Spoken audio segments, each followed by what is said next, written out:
Obrigado, Pai, por esse tempo especial que se renova nesta oportunidade, numa sequência de uma semana, em que podemos, meu Deus, retomar este assunto e sermos instruídos segundo o Espírito da graça, o Espírito da sabedoria de Deus, conforme a Tua promessa, quando abrimos a Tua palavra, quando nos reunimos no santo nome do Teu Filho, quando inclinamos e debruçamos nosso coração e nossa mente no desejo de crescer na graça e conhecimento de Jesus. Sabemos que o Senhor concorre, atuando, nos iluminando, guiando pelo Teu Espírito, e queremos rogar que o Senhor nos abra os sentidos espirituais, para que nos apercebamos destas coisas, dos desígnios do Teu coração, aquilo que faz parte do Teu conselho para a nossa fé, sem o que ela perece, ela definha, ela vira letra que mata e até morre.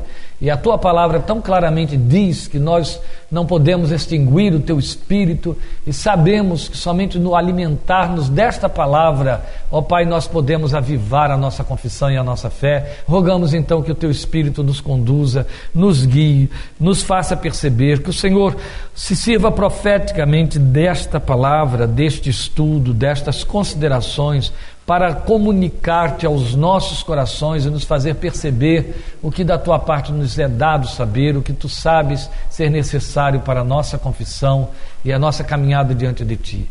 Nós nos colocamos em Tuas santas mãos, com gratidão por esse momento, este tempo especial, pedindo que o Senhor se sirva dele e que nos abençoe segundo Tua santa vontade.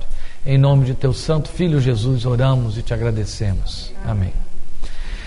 Bem, na sequência do que estivemos vendo semana passada, onde vimos ali como figura da igreja o templo, né, a alegoria, hoje nós vamos para a última alegoria da igreja.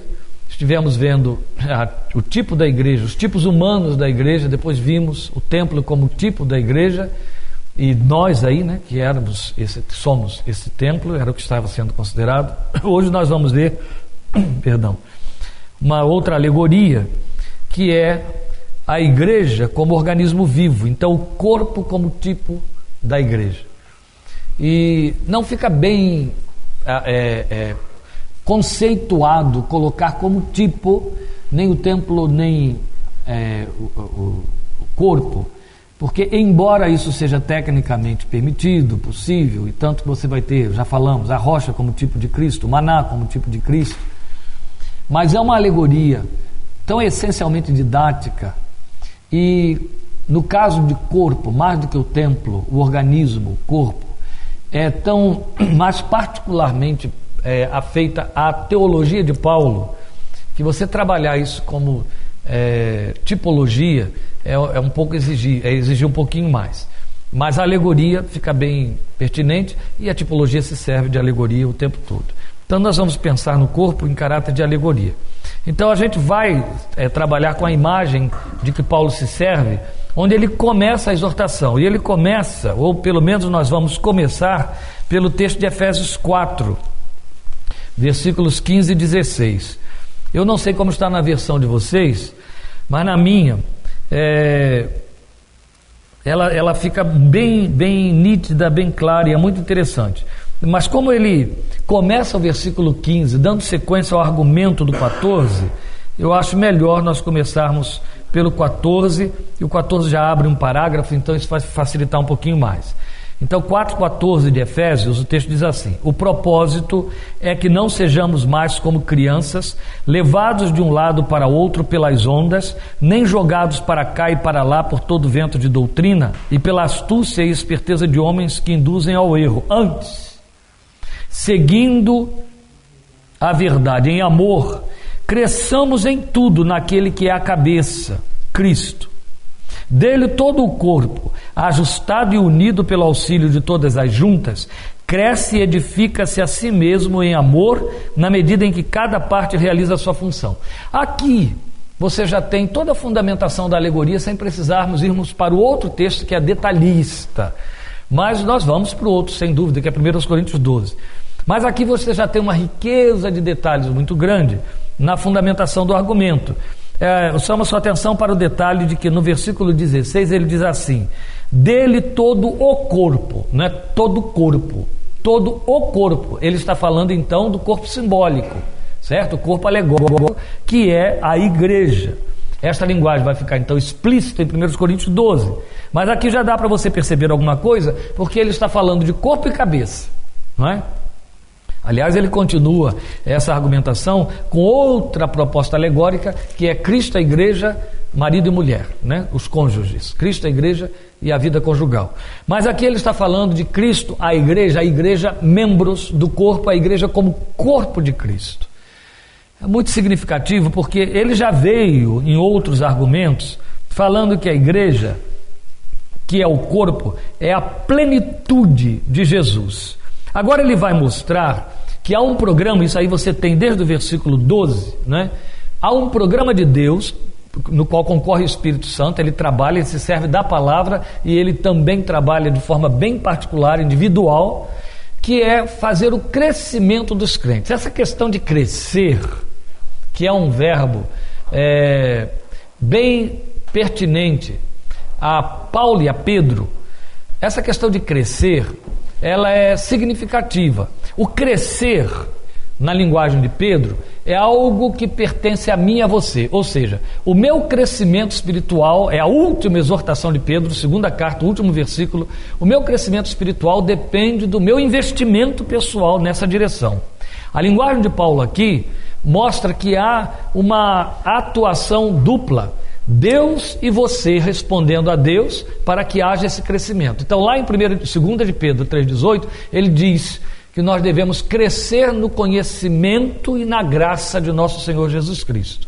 Aqui Paulo está mostrando que o Espírito de Deus atua para que haja esse crescimento, mas está nos dando consciência, nos conscientizando, nos fazendo saber que há um processo ao qual eu estou atrelado, e no qual eu invisto, que vai produzir também esse crescimento a partir de mim, não apenas o trabalho de Deus. Ou seja, é como se Deus tivesse me aferramentado, é como se Deus tivesse me dado o alimento e agora me cabe me servir do alimento e da ferramenta para que o processo ocorra, o processo do crescimento. Então, se você observar o versículo 15, ele vai dizer assim: seguindo a verdade em amor, cresçamos em tudo. Então, desde o versículo 12, ele está dizendo que Deus está fazendo um trabalho na direção desse crescimento. Esse crescimento tem um padrão. É muito bonita a linguagem desse padrão em Romanos 8, 28. Há um padrão. O padrão é Cristo. Jesus é um modelo de Deus. E, segundo aos Coríntios, nos avisa que o Espírito Santo está olhando o modelo e lapidando você para ir tirando as deformidades e fazendo com que a semelhança vá se evidenciando. É muito interessante isso, não é? Estamos sendo transformados, o texto diz, transformados. Mas é interessante que, olha só como é esta linguagem. Ao mesmo tempo em que você tem a Bíblia informando que Deus está fazendo esse trabalho em você, você é convidado a participar dele. Você vai ter Romanos 12, versículo 2, Paulo dizendo: transforme-se você também, ultrapasse a forma, lembram? Não se esquematize, ultrapasse a forma. Então há uma resposta sua. Romanos 12, 2. Há um concurso. Mas o que ele está dizendo é: há um modelo que o Espírito de Deus segue. Jesus, segundo aqui o texto de Efésios 4, 12, Jesus é o padrão. Então é até que todos cheguemos à medida dele. É o que está escrito lá.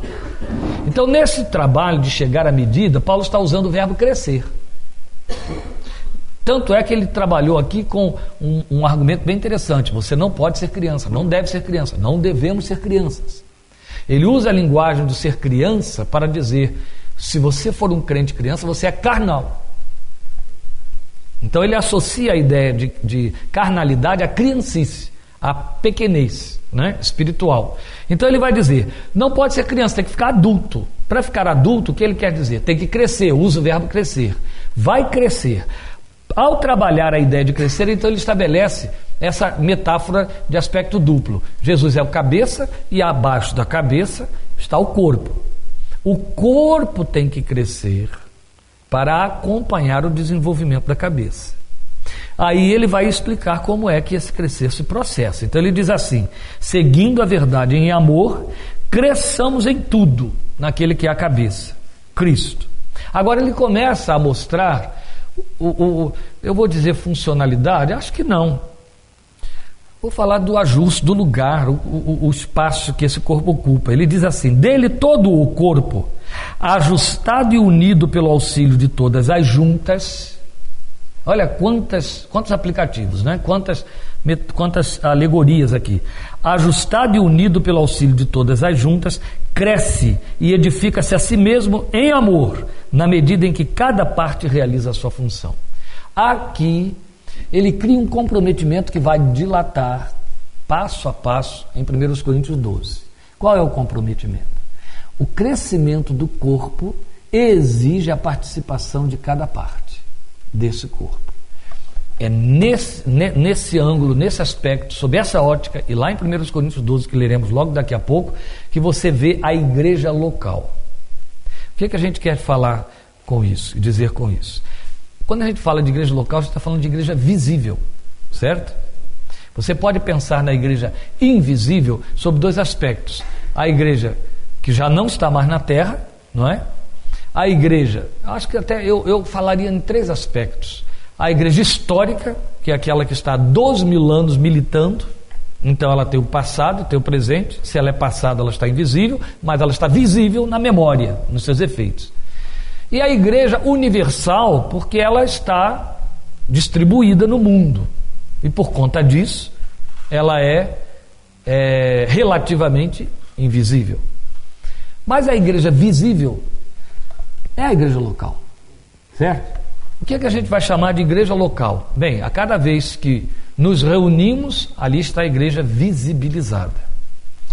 Mas sempre que se pensa em igreja local, a gente tem de pensar no que Paulo chama de domésticos da fé, e o autor de Hebreus, discípulo direto dele, chama de reunião dos crentes, que é o reunir-se, o congregar-se, que é um verbo bem mais pobre para a ideia do reunir-se de que ele falou lá. O verbo original, o verbo que foi usado pelo autor de Hebreus, quando ele fala não deixemos de congregar-nos ou de reunir-nos, como é costume de alguns, o verbo é aquele que o judeu entendia muito bem: sinagoguemos. Não deixemos de sinagogar, de onde veio a palavra sinagoga, quer dizer, o espaço visível da reunião dos judeus, não é? Daí a ideia de igreja, ela dilata-se a partir daí. Então a ideia do sinagogar é a ideia de estar junto, fisicamente junto, que só era possível na igreja local, a igreja que se reúne na sua casa, como você vai encontrar em várias das cartas, né? Saúda a igreja que se reúne na casa de Áquila e Priscila, Paulo escrevendo em Romanos 16. Saúda os irmãos, a igreja que está na casa de Filemon, e por aí vai. Então, da Lurdinha, pronto. A igreja que se reúne, a igreja local, a igreja visível, essa igreja vou dizer tipo não, é a expressão legítima do cumprimento ou da visibilização desses fenômenos espirituais de que ele está falando aqui, do crescimento e o ajuste de todas as partes. Eu não posso pretender que o ajuste minimizado, o ajuste prático, seja requerido do grupo que está ali do outro lado, com o qual eu nem tenho uma comunhão a não ser ideológica, não é? Mas eu não tenho koinonia. Koinonia é a palavra que foi traduzida por comunhão, que deriva da ideia de estar junto para juntos comerem, entende? Fazerem tudo juntos. E esta imagem, ela procede de Atos 2 e Atos 4. Todos estavam juntos todos os dias, tinham tudo em comum. A ideia de sinagoga, a ideia de igreja, do reunir-se, procede daí. É aí que você tem também a ideia de família de Deus, domésticos da fé, bem, e corpo. Onde é que você pode realmente se dar conta de que há corpo? É claro, quando você fala de comunidades que estão debaixo da mesma administração, quer dizer, tem um bispo, né, estão debaixo da mesma administração, essa ideia de corpo mais diversificado ainda procede, porque há uma comunicação, não é? Você vê Paulo fazendo isso, você vê ele se referindo aos grupos que ele fundou com muito conhecimento de detalhes. Aquela gente que emigrou de Éfeso para Roma, ele conhecia com particularidade. A lista de Romanos, capítulo 16, é uma lista muito íntima. Paulo sabia o que cada um fazia, qual era a sua função, a experiência de cada um. Ele cita alguns ali que ele diz: fulana, mãe de Beltrano, que foi mãe para mim também, Tertrano, que foi preso por minha causa, ele está aí no meio de vocês. Quer dizer, ele então tinha acesso a esses grupos entre os quais passou, apesar da tremenda distância e da incomunicabilidade que hoje não é problema nosso, da igreja moderna, certo? Hoje você tem telefone, já há muitos anos, dezenas e dezenas e dezenas, telegramas, você tem internet, você tem avião, você tem carro que corre a 110 quilômetros, você tem pistas, estradas, etc. Hoje não há mais distância. Olha eu aqui, né? Estou a 230 quilômetros daqui. Então é evidente, 230 quilômetros nos dias de Paulo significava 2 meses. Mas eles tinham esses contatos e conhecimento de situações e circunstâncias. As notícias chegavam com grande atraso, mas eram sempre pertinentes. Estou mandando Epafrodito, que para me trazer o que vocês mandaram quase perdeu a vida, para me favorecer. Não sabemos o que aconteceu. Sofreu naufrágio. O que aconteceu com ele? Não deve ter sido naufrágio, porque ele chegou e levou os donativos que os crentes tinham mandado para ele, que os filipenses tinham mandado para Paulo. Então deve ter sido perseguição, doença, mais provavelmente. Bem, mas aí houve um momento em que ele disse que ele quase perdeu a cabeça por causa de Paulo. Então provavelmente perseguição. Então havia conhecimentos muito diretos e pessoais. Isso nos incrimina barbaramente. Não é coisa de agora, não. As coisas pioraram desmedidamente. Mas, por exemplo, nós somos aficionados, né? Onde há sede de poder, você vai ter esse tipo de coisa. Nós somos aficionados pela ideia dos megagrupos, porque megagrupo significa ministério que se deu bem, que deu certo, que prevaleceu. Já se disse, né, historinha de seminário, 2 pastores não se juntam sem que em menos de meia hora um pergunte quantos membros o outro tem. Não resistem. Faça o teste, é verdade. Não passa meia hora sem que, de forma direta ou indireta, ou insinuante, ou jogando evasivas, ele está colhendo essa informação. Quantos membros você tem? Ele precisa saber, né? Você está avançando mais do que eu estou avançando mais do que você. Como é que a coisa está? Porque, na verdade, o sucesso ou insucesso do trabalho, do ministério, é medido pelo tamanho do grupo. Então, é claro, o investimento é nas megas organizações. Claro, flutua dinheiro, né, e poder. Especialmente porque se um político bate com o olho e descobre que você tem 6.000 pessoas na mão, você vai ser muito amado por ele. Então, dinheiro e outras coisas mais, porque, é claro, gente também vai traduzir isso, poder. A questão é que o preço que se paga em termos das perdas, que são irreparáveis, é muito alto, só que ninguém está fazendo questão desse preço. Ao tempo da igreja primitiva, a igreja numa tarde juntou 3.000 pessoas, que se distribuíram em centenas de casas. Esse aqui é o detalhe. Então, o que se faz hoje é imperdoável. Mas olha, eu estou falando de hoje, mas me lembro muito bem de... há 30 anos, 30 anos passados, exatamente, 31 anos, que foi no ano de 80, 32 anos. Eu fazia parte de uma empresa, como eu já falei a vocês, tinha 5.000 funcionários e lá tínhamos uma igreja. E aí chegou todo ano, aquela igreja que funcionava lá dentro, a igreja dos empregados da fábrica, fazia um congresso juntando as igrejas dos empregados de várias fábricas. As fábricas que tinham seu núcleo evangélico, eles então se reuniam num determinado lugar, os líderes desses grupos se comunicavam, era um trabalho muito lindo. Então chegou a nossa vez de arranjarmos um espaço, um estádio muito bonito, grande, e agora chegou a vez de quem vai ser desta vez o palestrante. Lembraram de um pastor que já morreu, mas não vou citar o nome, de uma mega igreja lá da minha cidade. Como sabiam que eu era de lá, você pode abordá-lo, convidá-lo, conversar com ele.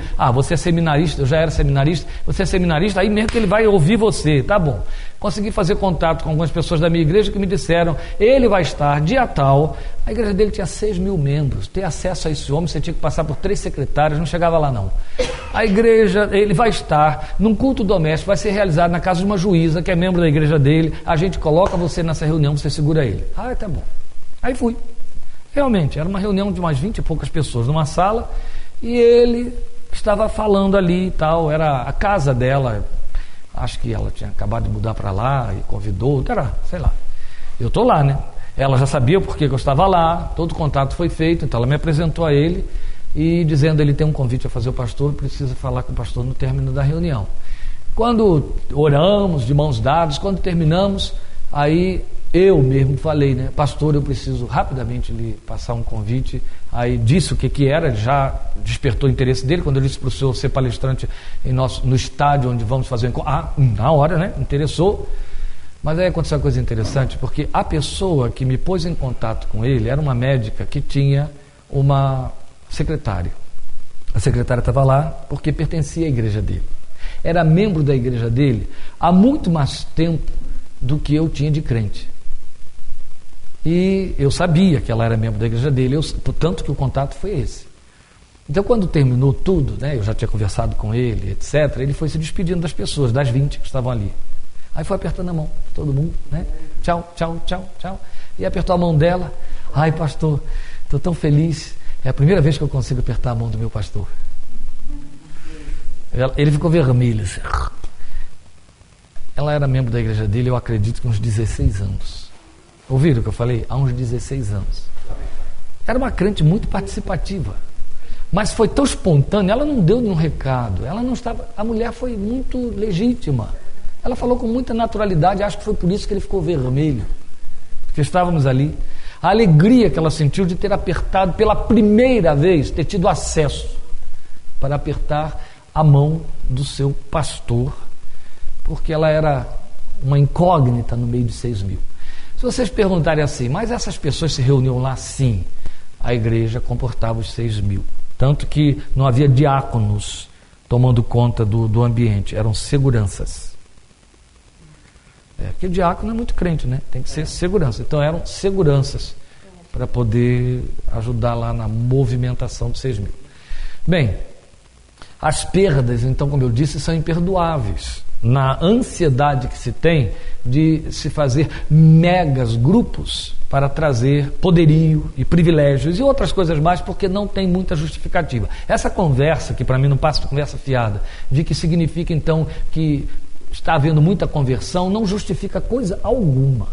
Entende? É como se você pegasse uma porção de legumes, picasse e botasse dentro de uma vasilha e dissesse, virou picles, está em conserva. Né? Então, é útil? Mas ficou em conserva. Então, eu prefiro vê-los fresquinhos no balcão, com a água caindo em cima, né? Você se serve, até pode comer cru. In natura, né? Fica mais bonito dizer isso, né? Comer in natura. Então, veja bem, o corpo visível consegue participar dessa alegoria. A igreja local, então estamos botando de fora a local que se perde na multidão, ela consegue acompanhar essa alegoria. O corpo ajustado e unido. Gente, você é membro de uma igreja com meia dúzia de gente, Letícia. Você é pastora de uma igreja de meia dúzia de gente. Você sabe como é difícil pegar essa meia dúzia e fazer ficar ajustada e unida. Eu que digo, eu estou tão cansada. Olha só, ajustado e unido. Com meia dúzia é um bocado difícil fazer isso. Muito. Imagina vocês mesmo. Gente.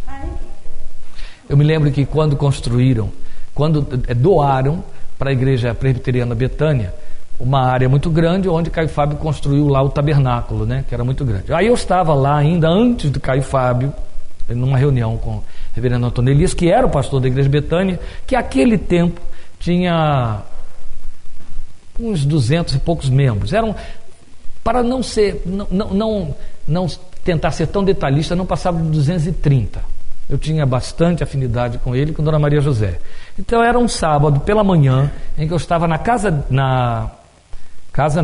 eu estava lá na casa que tinha sido acabada de ser doada para a Betânia, onde eles estariam montando o tabernáculo, mas nem se falava em tabernáculo, como eu disse, não havia Caio Fábio. Ele estava apenas nos mostrando a planta do templo que desenharam os projetistas, os engenheiros que a igreja tinha, projetaram um templo que poderia ser construído naquela área que foi doada por um casal de missionários ingleses, que moraram anos ali e estavam indo embora depois de cumprir a missão, dezenas de anos, indo para a Inglaterra, e doaram toda a propriedade, a casa, que era muito bela, que é uma área nobre de Niterói, e todo aquele terreno lá, que era muito grande. Então eles sabiam realmente, era uma área muito grande, dá para fazer várias coisas. Então o que vão fazer? Um templo. Aí fizeram a planta. E ele mostrando para nós, né? E éramos já poucos, outros tinham ido embora. Ele pega e diz assim: agora eu tenho um problema sério na mão. A vida inteira eu fui pastor de uma igreja desse tamanho. Agora querem construir um templo para 1.200 pessoas. Eu disse a eles: eu sei que não se pode fazer isso aqui, mas eu consigo me ver até como pastor de 4 igrejas de 300, mas de uma de 1.200 nunca. E parecia uma profecia. O tabernáculo absorveu 1.200 pessoas como membros. Foi a 2.000 e pouco depois. Veja, eu não esqueci nunca mais aquele homem veterano, viu, do alto de seus quase 80 anos, dizendo: eu consigo até me ver como um pastor de 4 igrejas de 300, mas jamais como pastor de uma igreja de 1.200. Porque não consegue comportar a ideia de igreja ter 1.200 pessoas juntas para serem apacentadas. Bem, aí tem 1000 argumentos. Vários pastores, conversa fiada. Oi? Você estava falando, aquele relacionamento que Paulo tinha lá em Romanos 16. Isso não vai existir nunca, não. Aí vieram com histórias, né? Não, G12, pega 12, bota um líder para cada um dos 12. Vamos dividir, pastor auxiliar 1, 2, 3, 4, 5, sênior, júnior, não sei o que lá. Nunca vai faltar desculpas técnicas, administrativas, argumentos, ajustamentos, ajeitamentos, e que vão só dando sustentabilidade à deformidade do que era original. Então, na verdade, a ideia de que Paulo fala, ela não consegue se cumprir na realidade de uma igreja que não seja a igreja visível, onde todo mundo sabe quem é quem, o que faz da vida e para que lado vai quando sai pela porta. É evidente que esse mal que caracteriza as megas igrejas também caracteriza as pequenas igrejas, que hoje, como já disse há bom número de anos Caio Fábio, as igrejas têm 2 portas, uma de entrada e outra de saída, e todas as 2 escancaradas. Tanto está escancarada a de entrada quanto a de saída, de maneira que as pessoas, como já disse o outro, elas estão tendo casos de amor com Jesus nos fins de semana. A igreja não é a noiva, é a amante. Ela tem casos. Perdão, não ouvi.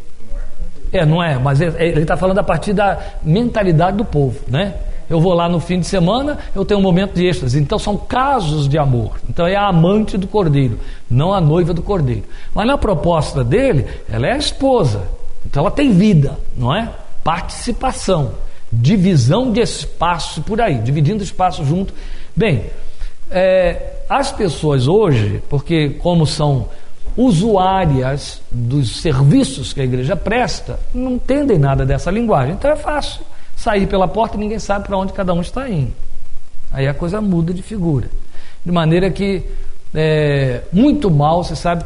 Olha, gente, uma vez eu disse lá em casa para as meninas, e elas ficaram me olhando assim, achando que eu estava exagerando.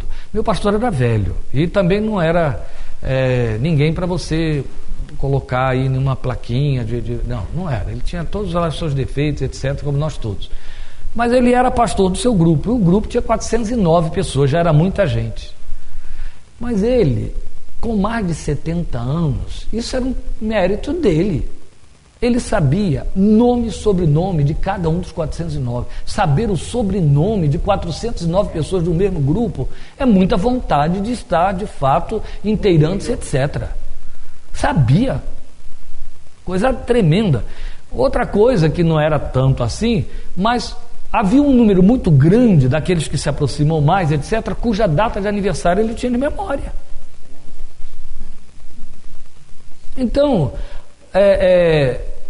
e eram 409 pessoas, não é? Mas havia um envolvimento, também havia aquele critério, aquele zelo. Estas pessoas, elas tinham muita coisa em comum, de fato tinham. Quando viemos para Rio Claro, primeira vez que levamos um grupo de Rio Claro para conhecer a igreja de onde saímos em Niterói, eu lembro que esse grupo que foi, voltou dizendo, se aquilo lá é a igreja, eu não sei o que a gente faz aqui. Aí alguém, um outro pastor, muito meu amigo, disse, isso aqui é o que nós fazemos aqui no interior de São Paulo é uma ação entre amigos evangélicos, com o nome de igreja. Definiu muito bem.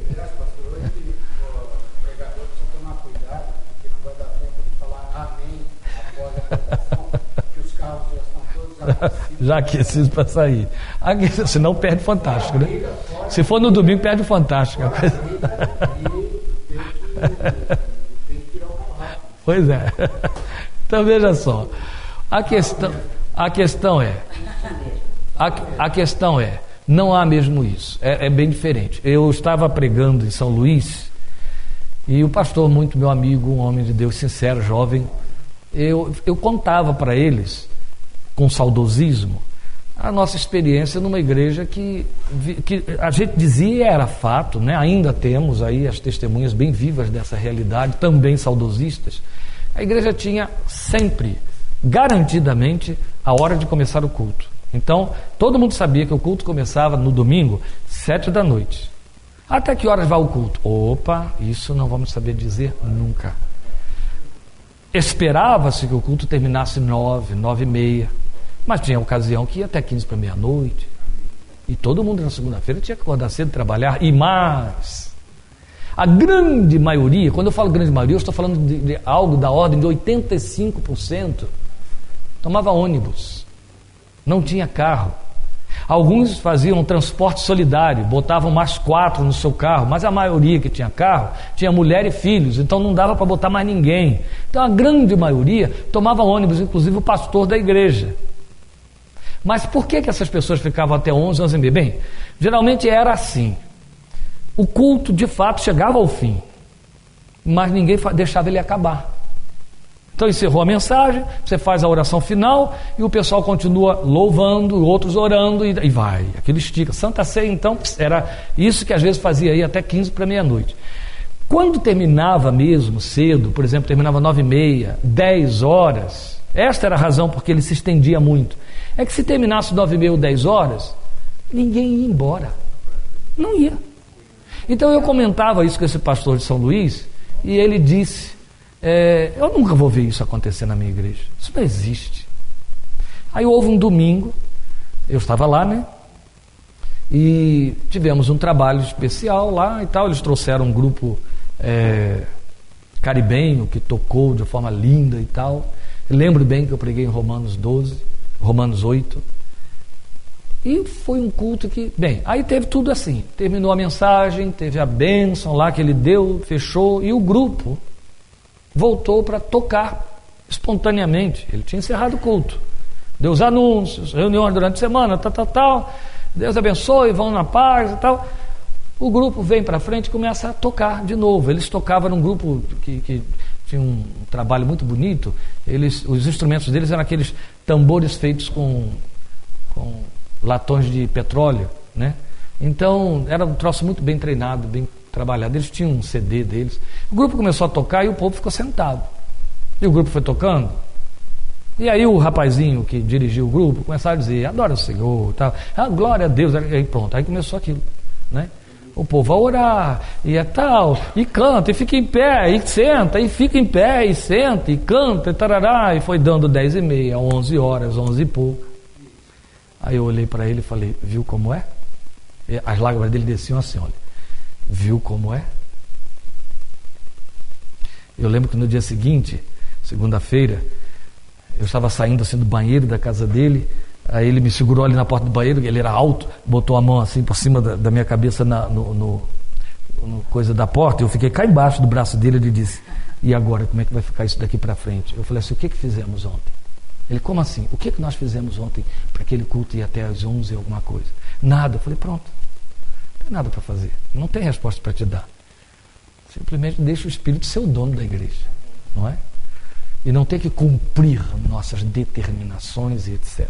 E deixa a igreja se sentir, ser igreja, viver a realidade, quebrar os seus tabus. Lembram? Eu sempre disse que é uma imagem muito cruel, eu sei que isso está sendo gravado em fita, mas é para impactar mesmo. Sempre disse que algo que me marcou muito, sabe, as pessoas pensam que não há blasfêmias, ou Deus não está aí para blasfêmia, ou se existe blasfêmia, Deus não faz caso delas. A blasfêmia existe e o Espírito de Deus cobra blasfêmia, porque Paulo disse que os homens serão julgados segundo o Evangelho, e o mesmo Paulo disse, que Jesus disse, que pelo que nós dissermos seremos julgados e pelo que dissermos seremos condenados. Logo que eu cheguei a Rio Claro, estávamos preparando a igreja para formar o trabalho, para oficializá-lo. Então lá estava um grupo de pessoas interessadas, eram 12, não mais do que 12, e nos reuníamos então numa casa, já marcando a data em que oficialmente começaríamos o trabalho, que eu mudaria para Rio Claro. Então eu vinha a cada 15 dias, me reunia com eles manhã e de noite no domingo. Na manhã eu tinha começado um estudo em Efésios. Chegamos aqui.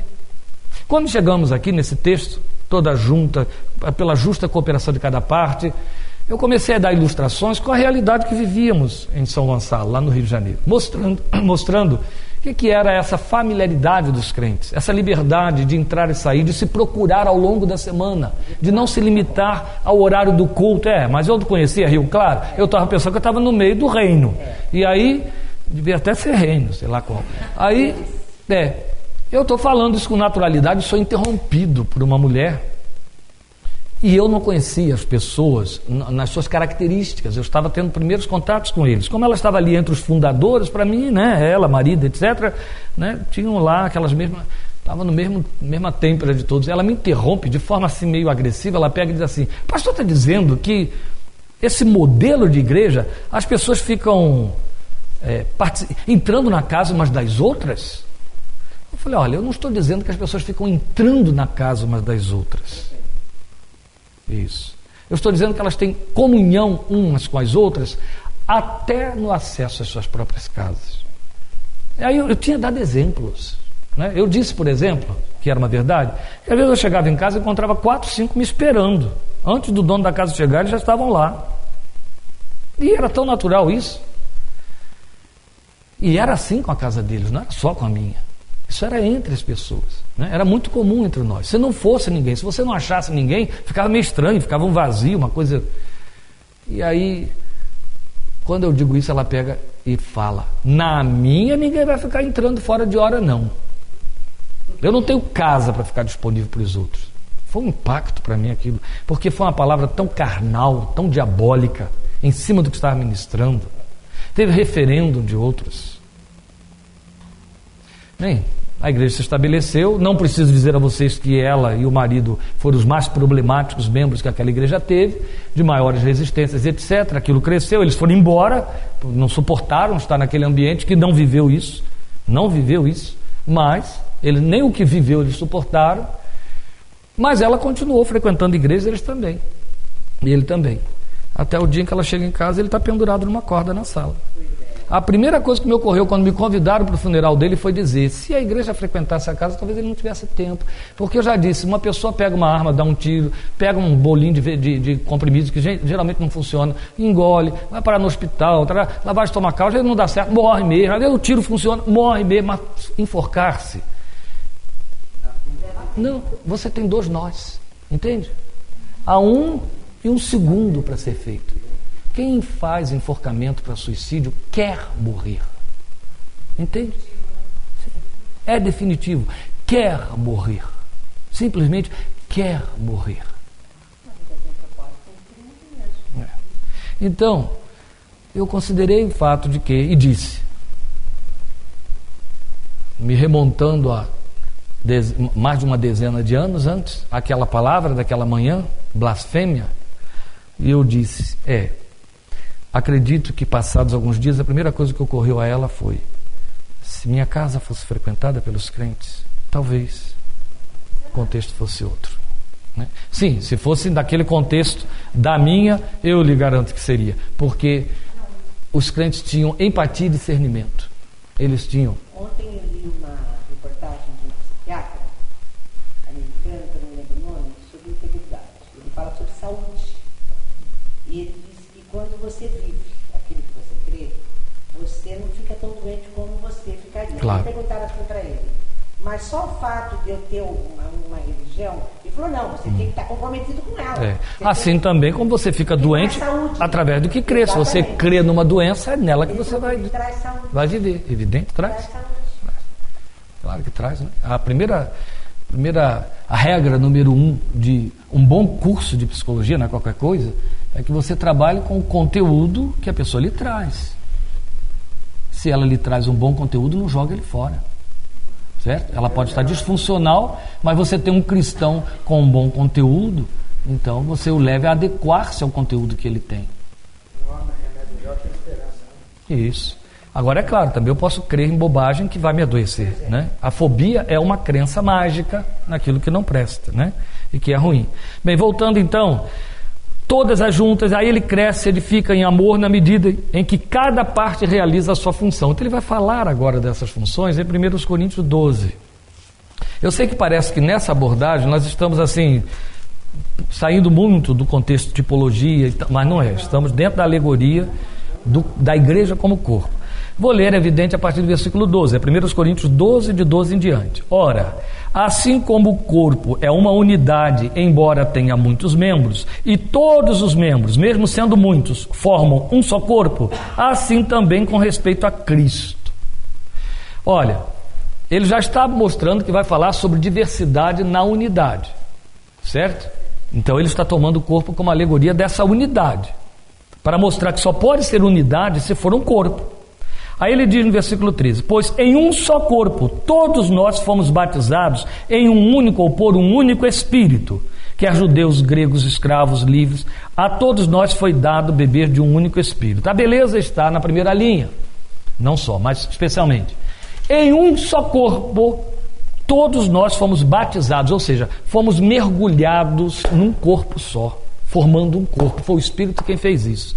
Ora, o que ele está dizendo é, em outras palavras, estou trabalhando a alegoria da unidade, lembrando do corpo, porque na verdade Deus fez da igreja o corpo do seu filho, a visibilidade do seu filho. A cabeça, gente, onde estão 4 dos 5 sentidos, não é? 4 dos 5 sentidos, ela comanda tudo. Mas é evidente, todo mundo sabe, não existe corpo sem cabeça. A cabeça nada faz. Não é verdade? O máximo que ela faz é isso que eu estou fazendo agora. Através dela, você fala. Mas tudo que disser respeito à realização, não é isso? Daqui para baixo. Tudo que diz respeito à realização. Então ele está mostrando que o Espírito vai e nos batiza no corpo. Então é evidente, jamais se pode pensar num crente sem comunhão com a igreja. É perigoso usar essa expressão, né? Por quê? Porque quando a gente fala de comunhão com a igreja, não quer dizer que a igreja na qual você está inserido, você tem comunhão com ela. Depende muito da situação lá que está acontecendo ou que estão fazendo com você lá dentro. De repente ninguém te quer lá, né? Ainda tem isso. Mas a questão de falarmos em comunhão com a igreja, essa palavra é muito mais ampla. Não se pode pensar em um cristão que tenha comunhão consigo só.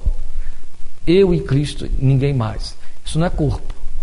O corpo é você em comunhão com a igreja. Não importa, aqui parece que vai haver uma contradição, mas não é, vocês vão entender. Não importa o tamanho dela, ela pode ter 3, ela pode ter 50, para não cair em contradição. Mas o que nós estamos considerando há trocas. Comunhão aqui é com quem eu faço troca da minha espiritualidade. O Eugene Peterson, que escreveu uma paráfrase da Bíblia, muito bem elaborada, mensagem, ele trabalha a linguagem de 1 Coríntios 12, não, Romanos 12, onde Paulo também fala em corpo, mas também lá em 1 Coríntios 12, ele usa muito a ideia de a koinonia, você compartilhar a vida de Deus em você com os outros, que também, com quem você faz troca, a troca da vida de Deus, de uns com os outros. A vida de Deus em você, você está trocando com o outro que tem a vida de Deus nele. Então está havendo uma troca da vida de Deus que cada um vivencia, uma vez que foi colocado no corpo. E aí, essa ideia de batizados num corpo é para mostrar a necessidade que o Espírito Santo tem de que Jesus esteja completo através de nós. Aí ele começa então a dilatar a alegoria a partir do versículo 14. O corpo não é feito de um só membro, mas de muitos. Se o pé disser, porque não sou mão, não pertenço ao corpo, nem por isso deixa de fazer parte do corpo. E se o ouvido disser, porque não sou olho, não pertenço ao corpo, nem por isso deixa de fazer parte do corpo. Se todo o corpo fosse olho, onde estaria a audição? Se todo o corpo fosse ouvido, onde estaria o olfato? De fato, Deus dispôs cada um dos membros no corpo segundo a sua vontade. Se todos fossem um só membro, onde estaria o corpo? Assim há muitos membros, mas um só corpo. Ele está usando na alegoria umas argumentações comparativas. A primeira delas é essa aqui, onde ele fala a partir da autovisão do membro do corpo. Ora, se você tem na comunidade local uma ênfase exagerada sobre um dom, que ele vai mostrar os dons depois, dons ministeriais e dons fenomenais, como sendo a distribuição dos recursos dentro da igreja feitos por Deus. Se você dá ênfase demasiada a um sobre os outros, como Paulo se ocupa em escrever em 1 Coríntios, o capítulo 14 inteiro, para botar ordem nisso, nessa bagunça, é evidente que os que não são detentores daquele dom vão se sentir menosprezados, diminuídos, desnecessários, desmotivados e etc. Agora, independente de ênfase que se dê, por exemplo, todos os movimentos pentecostais, sem exceção de nenhum, dão uma ênfase quase que exclusiva ao profeta ou à profecia, certo? Mesmo as línguas, por exemplo, no caso da Assembleia de Deus, historicamente tradicional, ela enfatizou as línguas acima de qualquer outra coisa para caracterizar, inclusive. Se não fala em línguas, não está cheio do Espírito Santo. Mas ainda assim, eles, mesmo fazendo essa generalização com as línguas, sobrepõem a profecia. E Paulo, parece que ajuda isso quando ele diz, Paulo está chamando a atenção para o fato de que há tanta ênfase e procura de falar em línguas entre os coríntios, que ele pega e diz, não, profetizem também, para poder derrubar aquele exagero de valores que estavam dando às línguas, que criava, na verdade, nada mais, nada menos do que balbúrdia, confusão na palavra dele dentro da igreja. Então, para diminuir isso, ele pega e começa a mostrar, não, quem profetiza ou quem interpreta é superior a quem fala em línguas. Ele está trabalhando com os argumentos deles. Mas independente de ênfase que se dê, que existe, há aqueles que ficam cobiçando o valor do outro, não é? Fica achando que ou fulano tem mais crédito, é mais procurado, o que ele faz aparece mais. E aí o que eu faço? Pobrinho, não mostra nada, eu posso ser dispensado, e por aí vai. Então Paulo está justamente querendo mostrar que esse desvio de conscientização do tipo, porque eu não sou o olho, não sou do corpo, eu sou apenas o ouvido, eu não sou do corpo, ele trabalha com olho e ouvido, aí isso está fora do lugar, porque só há um corpo, não importa qual seja o seu lugar nele. Aí, de outra forma, ele vai apresentar algo que, a meu ver, é ainda uma pioração daquilo que já estava ruim. O olho não pode dizer à mão, não preciso de você. Nem a cabeça pode dizer aos pés, não preciso de vocês. Então, é outro argumento.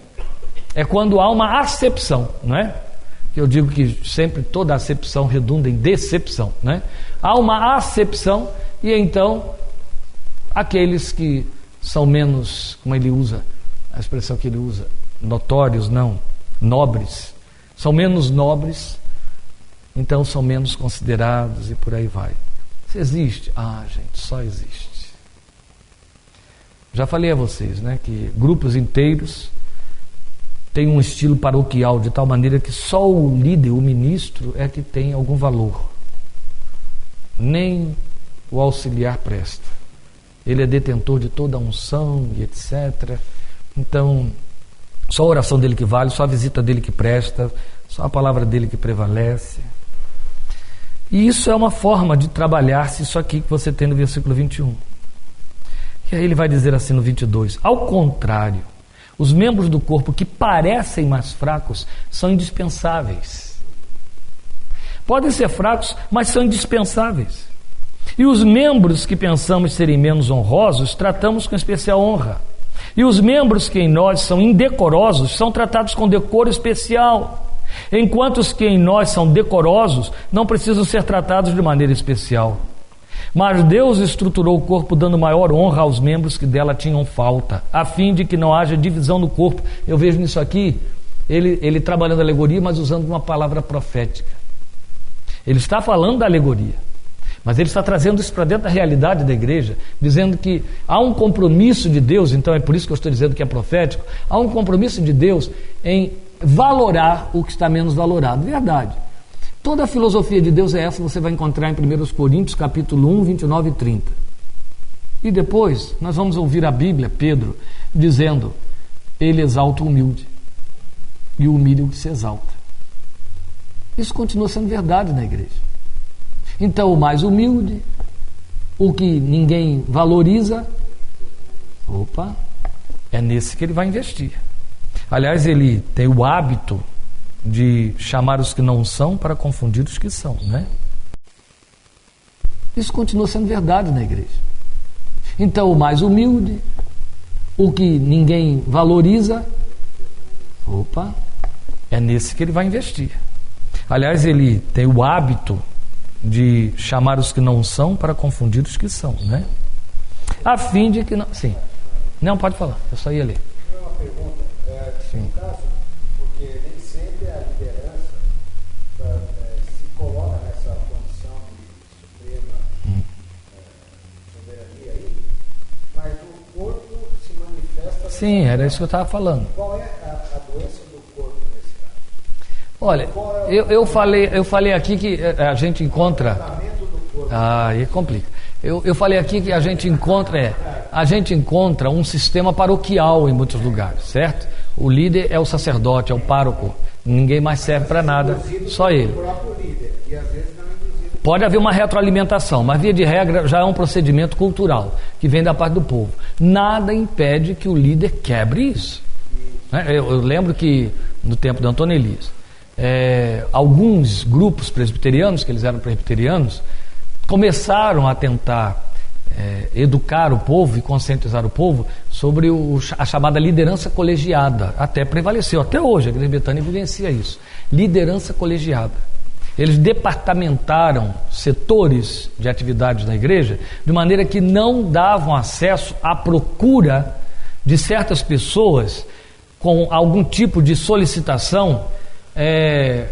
Cada um se ocupava dentro da sua própria função, de maneira que se alguém batesse no endereço errado, era encaminhado para procurar quem dizia respeito. Então, se alguém tinha que discutir alguma coisa a respeito de ensino, lições... Não, Ângelo Gagliardi, ele é o responsável pelo departamento de ensino da igreja, pelo ensino, por tudo que diz respeito a ensino.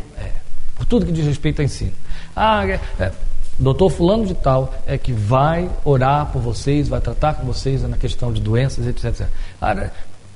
Bem, questões pastorais, fulano de tal. Beltrano é que cuida das famílias. Ele que vai então ser ouvido por vocês, etc.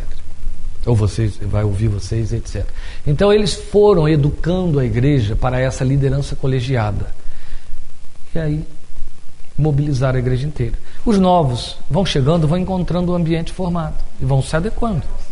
Mesmo que venha com ranços de outros lugares, vão se encaixando. Quem não quer, pula fora mesmo, né? Mas as pessoas vão se adequando. Essa cultura, às vezes, porque, como eu disse, é uma cultura paroquial. O povo traz isso do sistema romano. E a sede de poder, muitas vezes, faz com que alguns do lado de cá que produzam isso, né? Às vezes a pessoa nem está trazendo isso, mas o líder centralizador, aquele que tem medo de perder poder e lugar, meu Deus do céu, ele não cede um espaço para ninguém, mas é assim, não cede um espaço para ninguém. Então o que acontece? Vai bater a fome com a vontade de comer, não é? Ele está oferecendo, o povo quer, fica todo mundo condicionado a ele. No fim de tudo ele vai morrer com a língua para fora, porque não vai dar conta. Essa motivação edifica e estimula a pessoa a se desenvolver, a ter mais... Sim, porque a visão que Paulo está passando para nós é essa, é o corpo que se ajusta, todas as partes e tarará, é desse jeito. É todo o corpo se ajusta. Qual é a função? Por exemplo, os ministérios chamados dons ministeriais, que Paulo fala aqui em Efésios 4. Qual é a função deles? Eles têm títulos. Paulo fala apóstolos, profetas, pastores, mestres, né? Evangelistas. Cada um desses ocupa uma função específica. Quando ele diz que eles têm dons ministeriais, ele está dizendo o quê? Todos esses existem para o treinamento dos santos. É um treinamento. Não é para que a pessoa receba um serviço pronto, o pacote fechado, embrulhado, amarrado. É treinamento, é exercício. Entende? Eu não posso dar respostas prontas. Eu me lembro quando eu comecei a fazer terapia por conta da imposição da faculdade, que a gente tinha de fazer, tarará, e eu, evidente, que escolhi uma terapeuta que não era crente. E aí, ela sabia que estava diante, o seu paciente era pastor. E fomos fazendo o trabalho. Eu lembro que uma pergunta que ela me fez, ela estava curiosa, né? Ela disse: qual é a diferença entre ser pastor e ser psicólogo? Porque um atende e não ganha, o outro atende e ganha? Porque... fez uma outra pergunta lá. Eu disse para ela: como assim? O que você quer saber? Não, eu quero saber na sua cabeça, o que vai mudar? A pessoa vai chegar na sua frente e vai ver um pastor ou um psicólogo. Qual seria a diferença? Quando que você seria pastor e quando que você seria psicólogo? Eu disse: não existe o quando. A diferença é abissal. Ela: é abissal. Um pastor não faz o que o psicólogo faz. Aí ela ficou me olhando: não. O pastor guia. O pastor dá a resposta pronta, orienta. É isso que a pessoa que senta na frente dele quer. O psicólogo não pode fazer isso nunca, não é verdade? Eu olhei para ela. Não é verdade? Jamais pode fazer isso. Tem resposta para dar? Não, o pastor tem a pretensão de que tem, porque quem está na frente dele só quer isso. Então, como vai ser quando chegar alguém? Vai descobrir que eu vou estar respondendo como psicólogo ou como pastor. E descobre.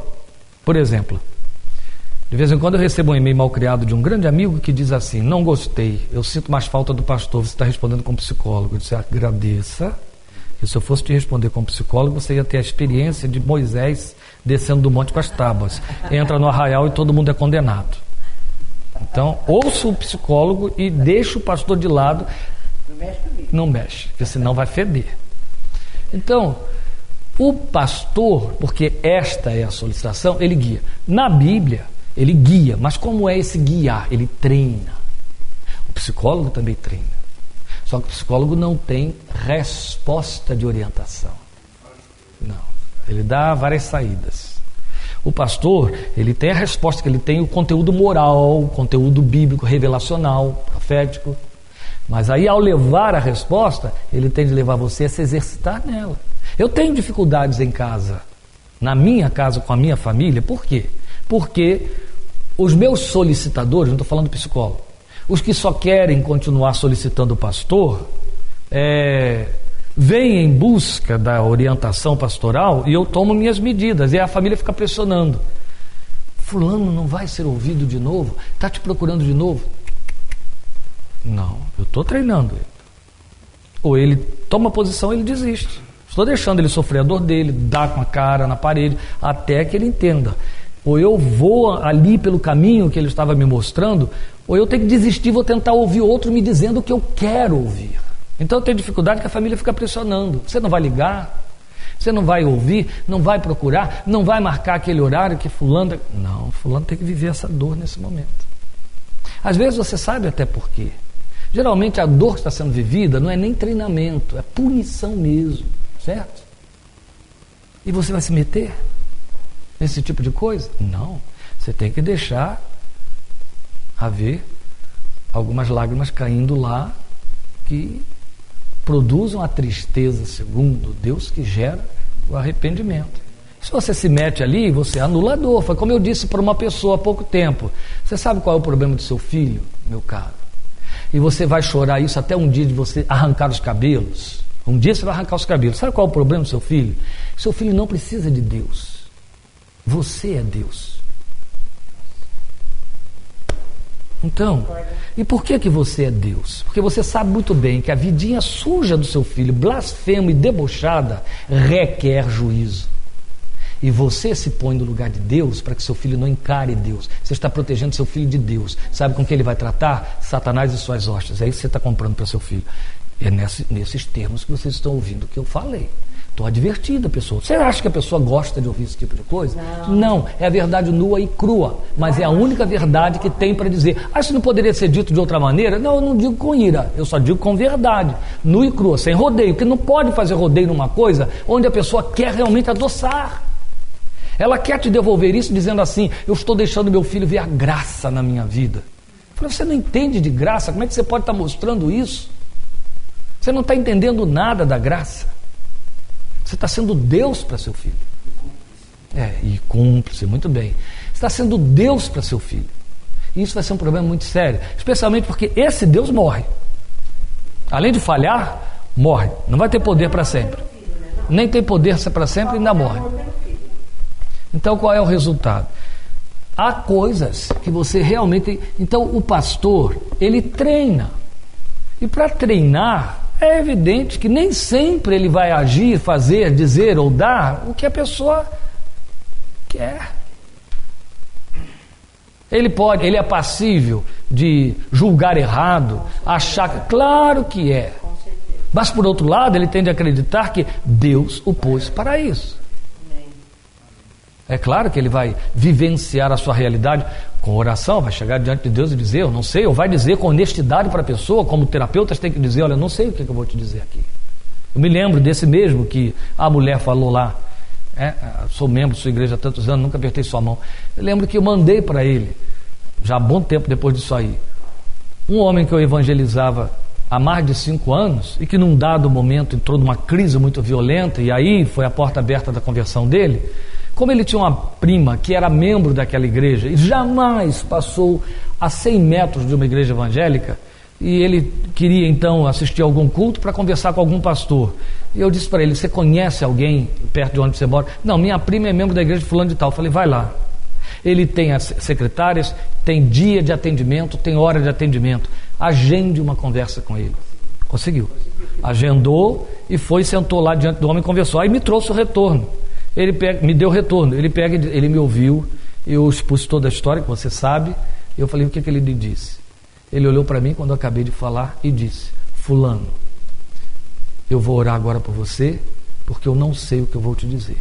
Para te dizer a verdade, eu vou chorar com você. E chorou, Kleber, ele chorou comigo. O homem chorou, as lágrimas desceram.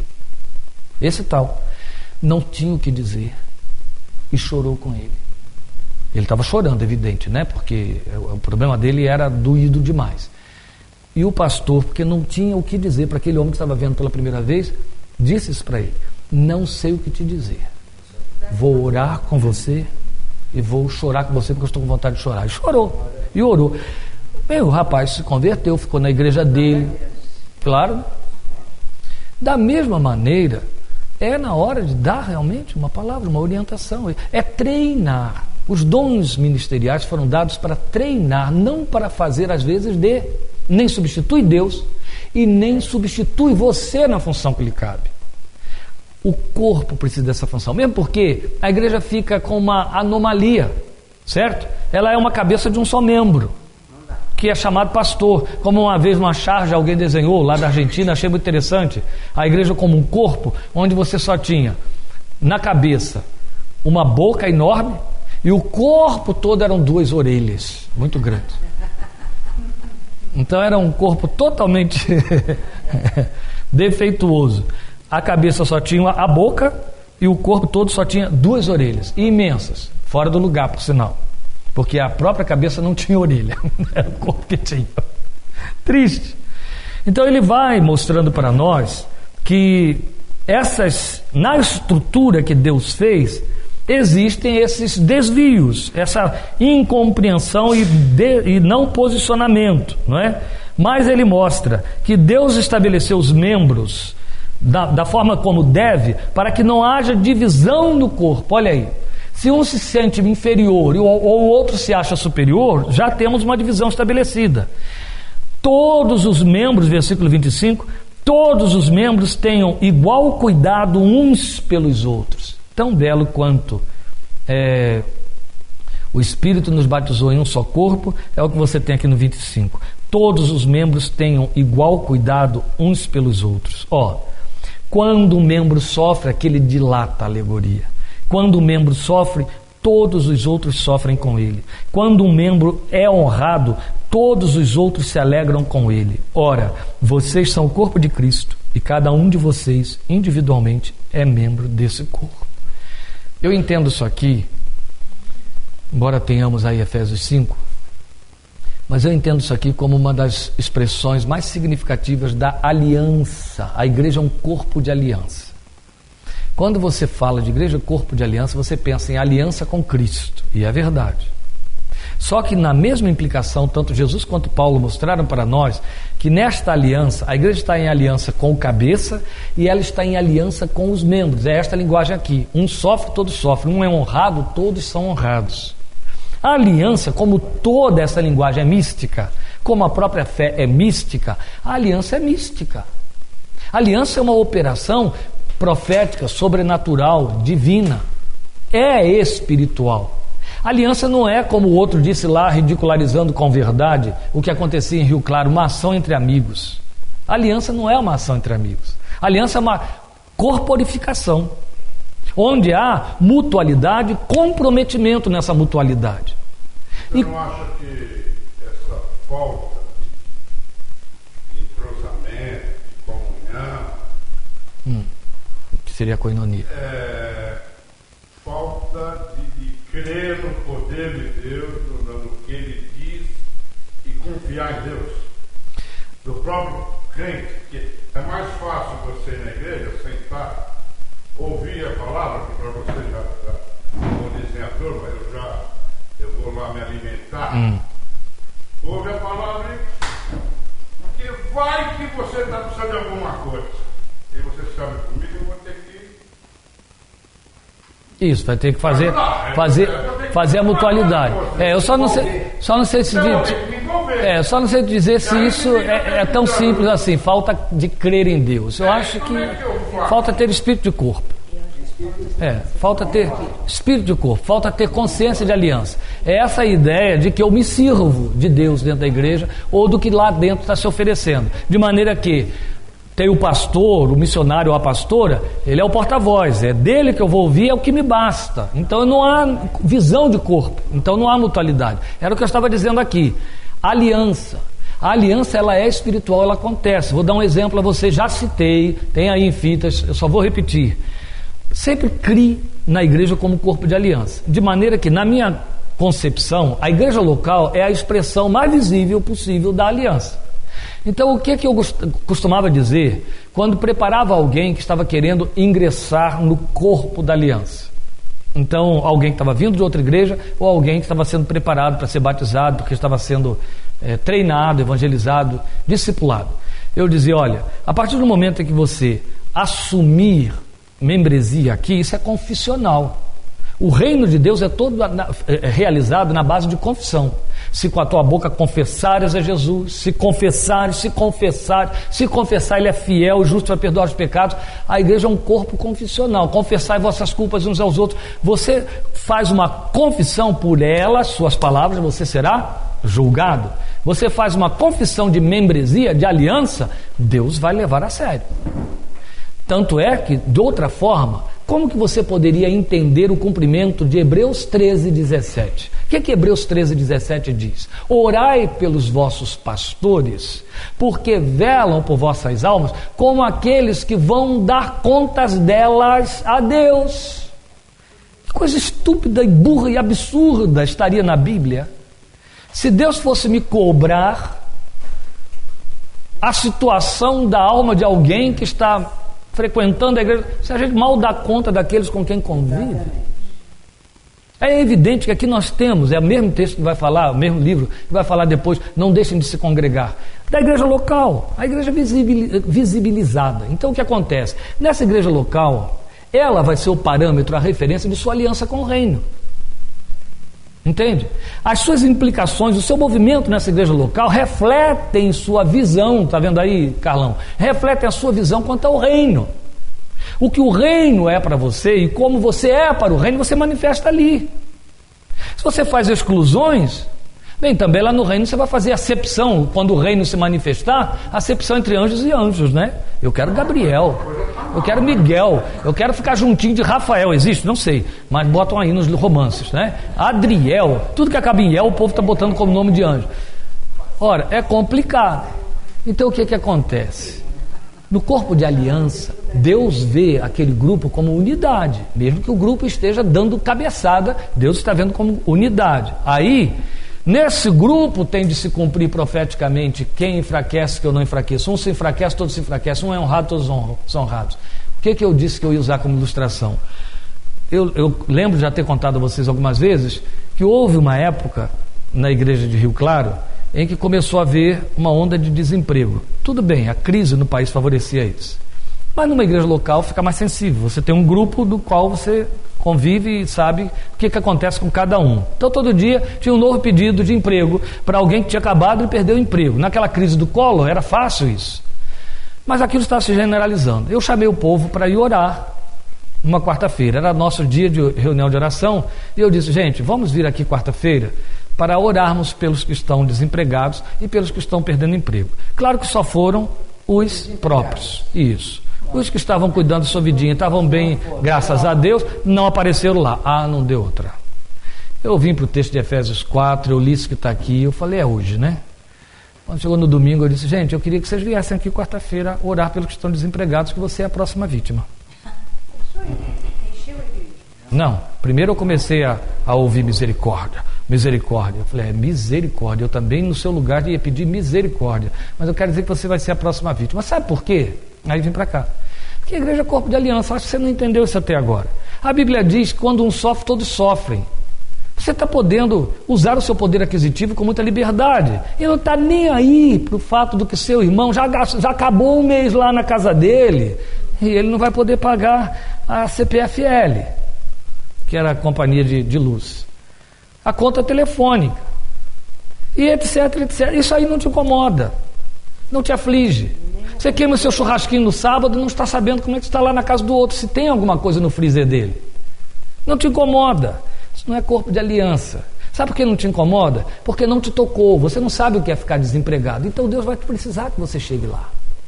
Então você é a próxima vítima. Sabem quantos foram na quarta-feira seguinte? Até quem não ouviu essa palavra no domingo foi. Porque aí a notícia espalhou. Eu disse para eles: gente, eu não sei dizer a vocês, além de Collor de Mello, o que pode estar acontecendo aqui na igreja local, mas podemos estar debaixo de um processo de Deus. Então vamos clamar misericórdia? Não deveria ser de medo, né? Não, deveria ser, mas foram de medo. Mas ela está certa, mas foram por medo. Não, mas foram por medo. Eu, pastor, assim, posso estar muito incrédula, mas eu, aqui na terra, eu não acredito. Então veja, já tomou demais, né? Na cabeça. Eu acho assim, por exemplo, não existe essa como fala a palavra? Fugiu. Quando você se desassocia, essa desassociação, vamos dizer, eu estou precisando de alguma coisa, eu vou lá, ajudo, olho, tô aqui e tal. Aí no fundo, eu passo por um perrengue, pô, o cara nem veio me ajudar, quer dizer, eu acho que é esse nível. Sim. Só não podemos reforçar o grupo. A gente tem que fazer a diferença dentro do contexto, porque ele é condenável, de fato que é. A gente é vitimado pelo contexto, mas tem que investir contra. Exatamente. Tem que correr atrás. Então veja bem, o que acontece? Na aliança, eu disse para o povo: gente, é corpo de aliança. Se vocês acham que Deus está tratando com vocês e muito cheio de... Não, Ele vai ter que levar vocês a crescerem juntos nessa tragédia.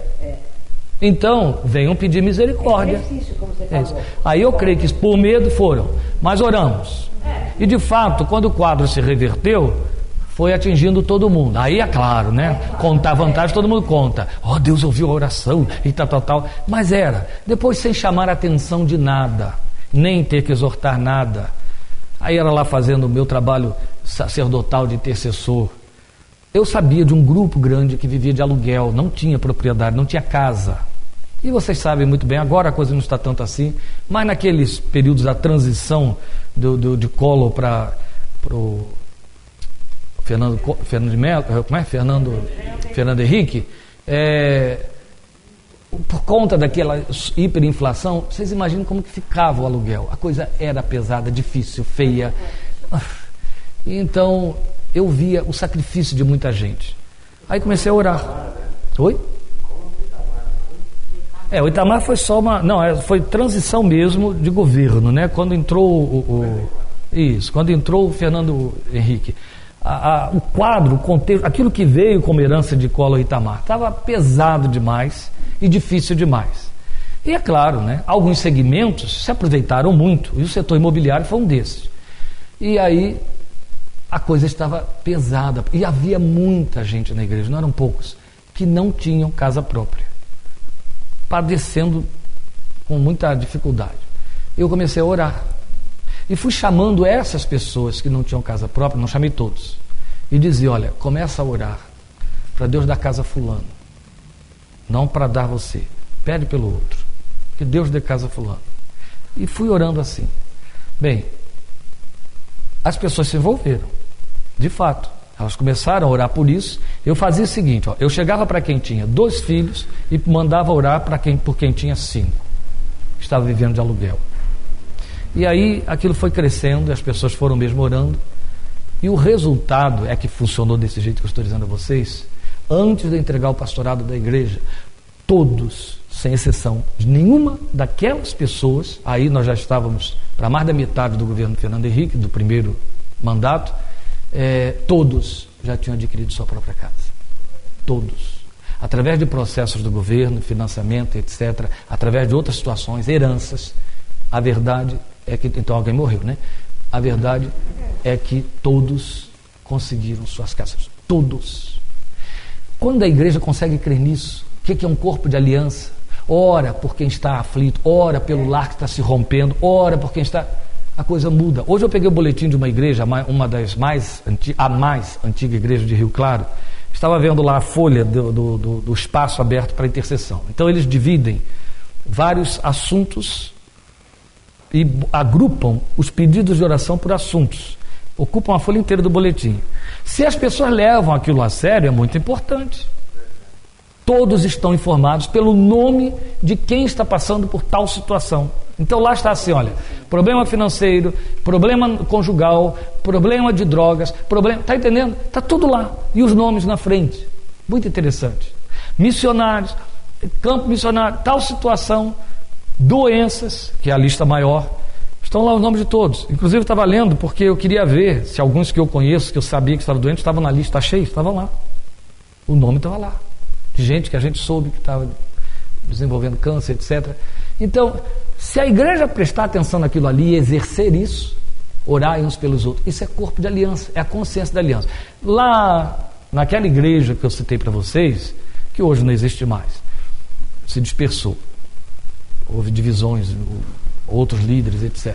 Mas naquela igreja, isso funcionava além da questão orar e etc. Havia uma comunicação. Abusos aconteciam? Também. Mas havia comunicação.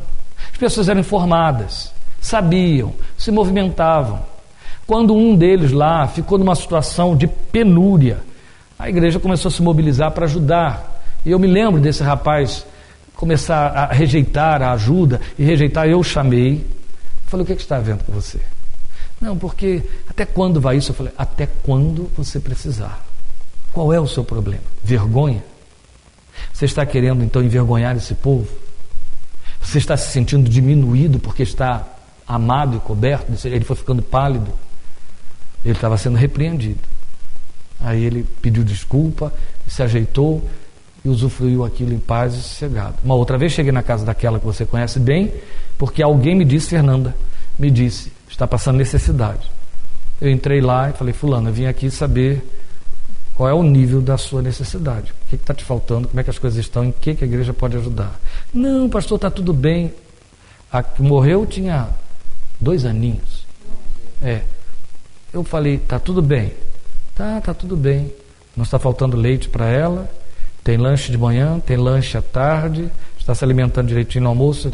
Tá, pastor, está tudo bem. Os outros também estão comendo. Ai, pastor, estou ficando constrangida com essas suas colocações. Vamos fazer o seguinte, vamos parar de enrolação. Abre sua despensa ali para mim. Claro que não tinha. Eu falei, o que você acha que você está fazendo? Isso é humildade? É isso que você pensa? Então ela foi repreendida, tinha que ser. Se abriu, a igreja abençoou e tudo ficou em paz. Não. Quando começa a existir, a pessoa não sabe nem como Trabalhar com isso, nem como lidar com isso. Exatamente. Aquela coisa, se a pessoa está passando alguma luta, existe uma tendência, né, cristã, que você está dando brecha para alguma coisa. Exatamente. Eu sou superior a você. Se você está assim, eu não passo por isso porque eu sou superior a você. Mas, pastor, se existe É um problema muito sério isso.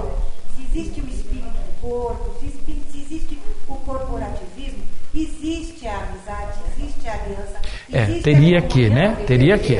Estamos falando da utopia atualmente. A verdade é que o propósito de Deus a nível da aliança não é apenas sua dispensa está vazia, eu vou tentar socorrer lá, porque também tem muitas explicações para a dispensa vazia. O problema é que quando não há aliança, a gente também quer mais a explicação do que o efeito. A questão é que envolve as áreas das fraquezas, do pecado, da queda, entendeu? É a primeira missão da igreja. E é a mais difícil dela exercer por causa da hipocrisia. Entende? O que cai tem medo de se revelar, porque também tem medo do que vai receber. Tem medo de ficar estigmatizado no grupo e até excluído do grupo. Então é evidente, você nunca vai poder exercer disciplinas que são inegociáveis. Por exemplo, admoestar-nos mutuamente. Admoestar-nos mutuamente. Também porque existe, além da hipocrisia, a soberba, não de quem recebe, mas até de quem fala, de quem vai ministrar.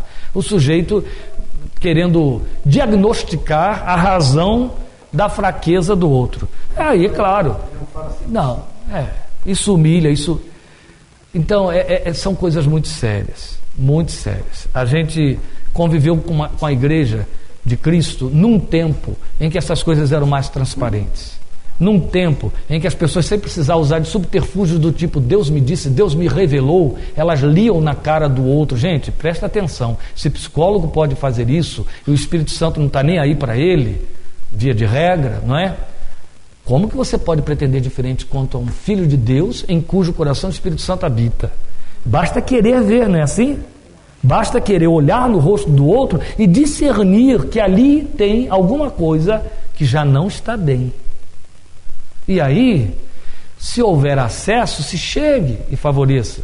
Não há, respeite, a ninguém defraudeis, Paulo diz, se recue. Mas houve acesso, ministre. Não fique chamando o pastor ou a pastora para fazer isso. A coisa é você ver o corpo funcionando. É muito gostoso. Mesmo porque, se chama o pastor, você pode criar um distanciamento maior. O sujeito até se abriria com você e com ele não. Então o rosto diz. Quando você está no meio do grupo, você percebe quem não está participando. E não é porque está pensando aí que com a barriga vazia, que vai chegar em casa, vai comer aquela torta. Não é isso. O sujeito não está conseguindo acompanhar porque ele está mal. Ele não está bem. É evidente que estamos falando de um corpo maduro, né? Porque também se cada um começar a olhar para a cara do outro, achar que não está bem, chegar e dizer, você está mal, o outro vai dizer, poxa, está, né, marcando, está me marcando e coisa parecida. Cuida da sua vida, também tem isso. Mas a verdade, nós estamos falando da mutualidade que foi pensada por Deus. É por isso que eu tenho minhas reservas quanto aos grandes grupos, sim. Estendendo um pouco isso que o senhor está falando, hoje as individualidades, né? A gente, hoje, internet, esses iPads, essas coisas todas, as pessoas cada vez se individualizam mais.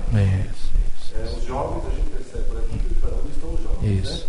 Né? A gente sabe, a igreja, o corpo, precisa trabalhar melhor.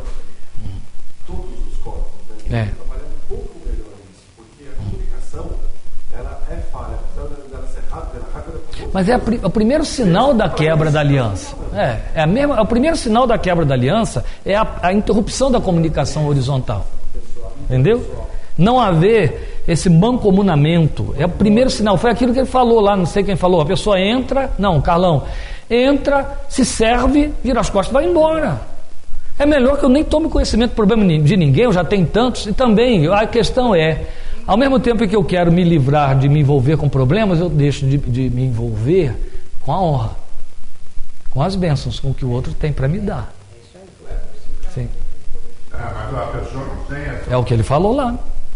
Ele não tem comprometimento em cima. Foi o que eu disse. Esse seu trato aqui é indicador de como você vê o reino. Se envolve no reino, sim. A pessoa não tem essa vida. Não tem por quê? Porque não quer ter. Não quer ter, não está lá em cima. Então, a igreja... Não tem problema pra caramba.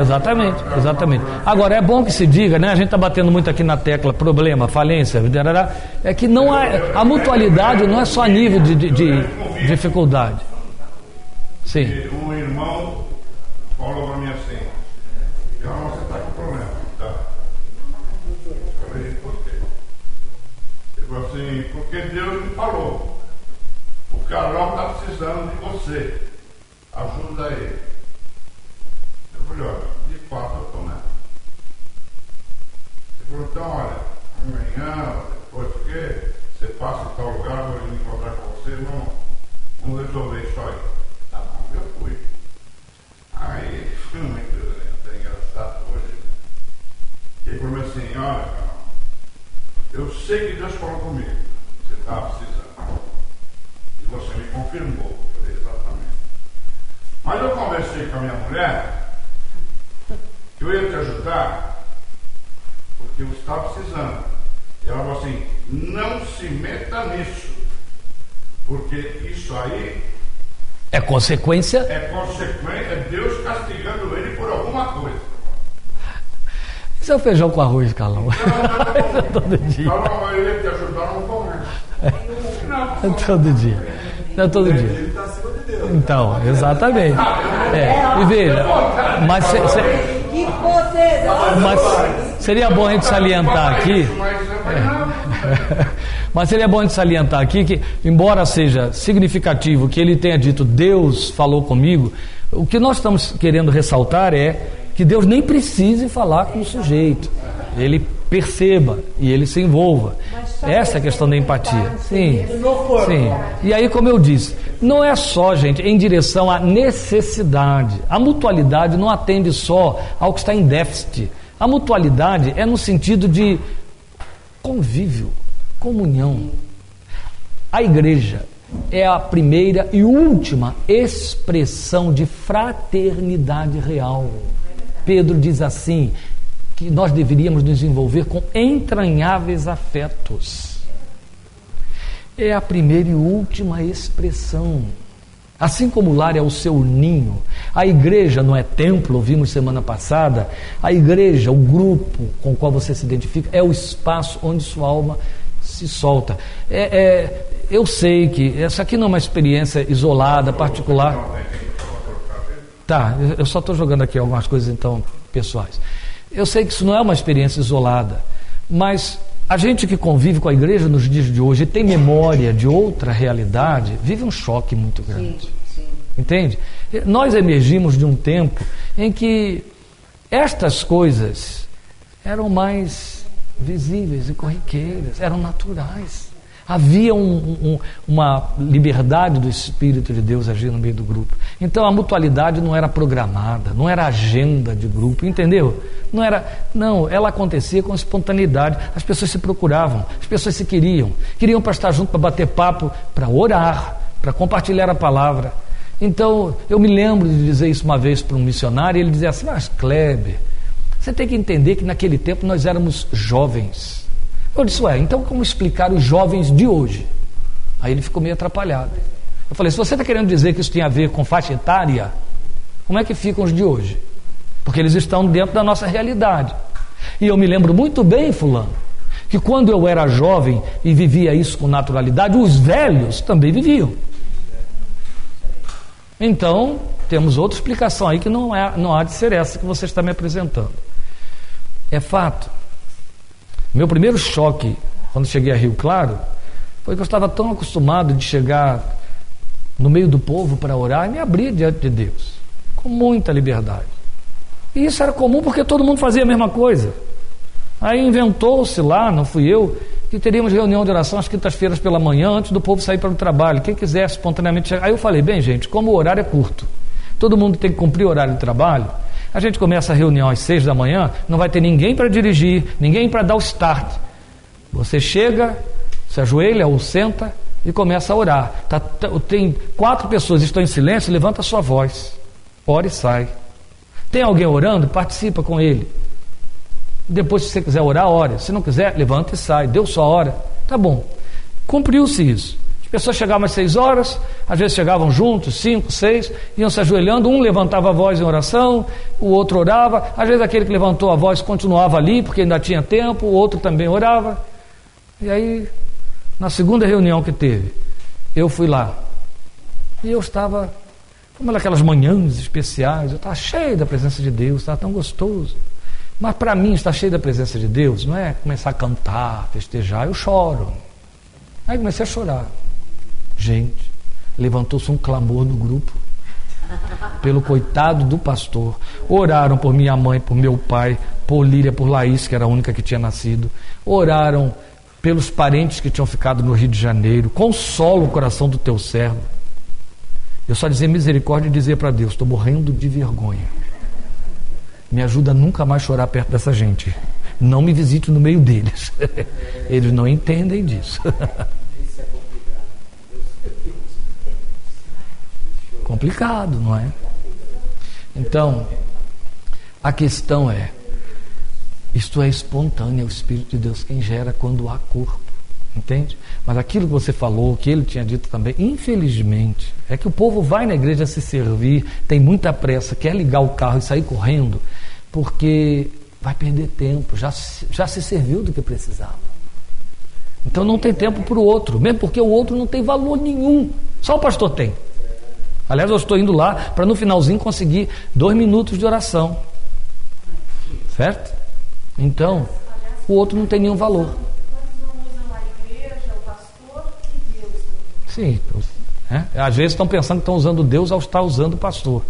A verdade é que não há tempo para o outro, porque o outro não tem importância. Não significa nada. Entendeu? É um pé rapado igual a mim.